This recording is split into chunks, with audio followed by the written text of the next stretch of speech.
Hi guys, this is Miss Sears. Want to read today to you from one of my favorite books called Fiona Flamingo. This book is written by Rachel Chu and illustrated by Kate Jeffrey. This book talks about emotions and how to handle them. Hope you enjoyed as much as I do. Fiona Flamingo.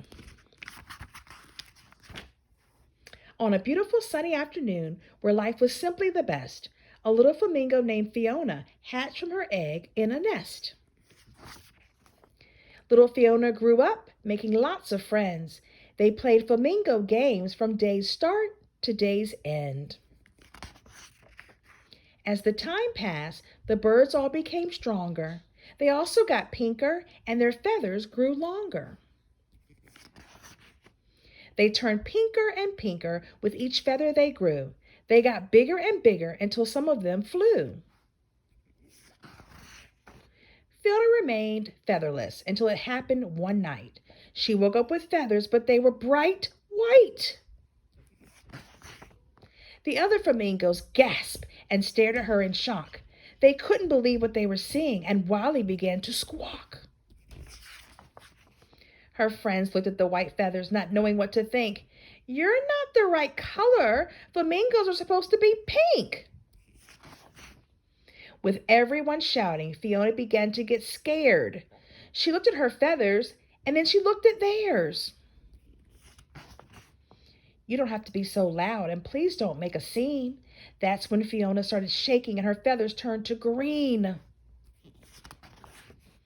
When her friends saw the change, they squawked louder and meaner. Fiona got more anxious and her feathers grew greener.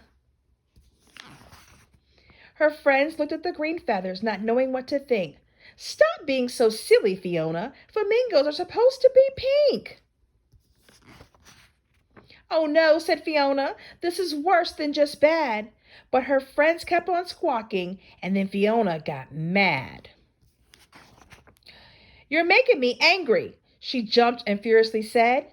That's when Fiona started yelling and her feathers turned to red. The flock became silent, hoping things would get better. But Fiona got madder and her feathers grew redder.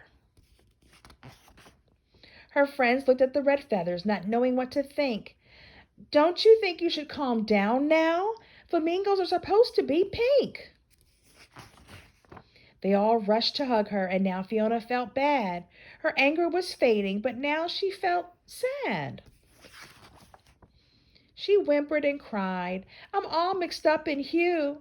That's when Fiona started sobbing and her feathers turned to blue. The flock watched from afar and their concerns grew truer.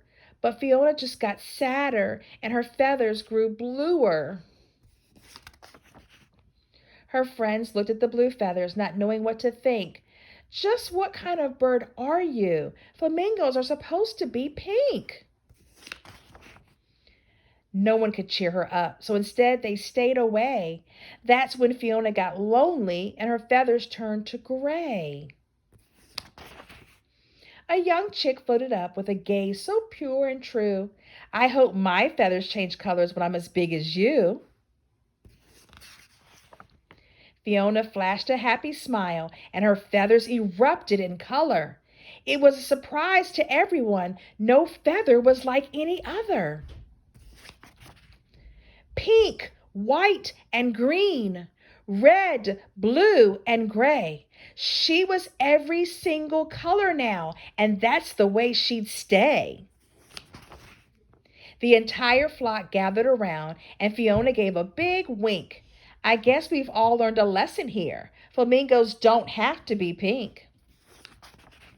The end.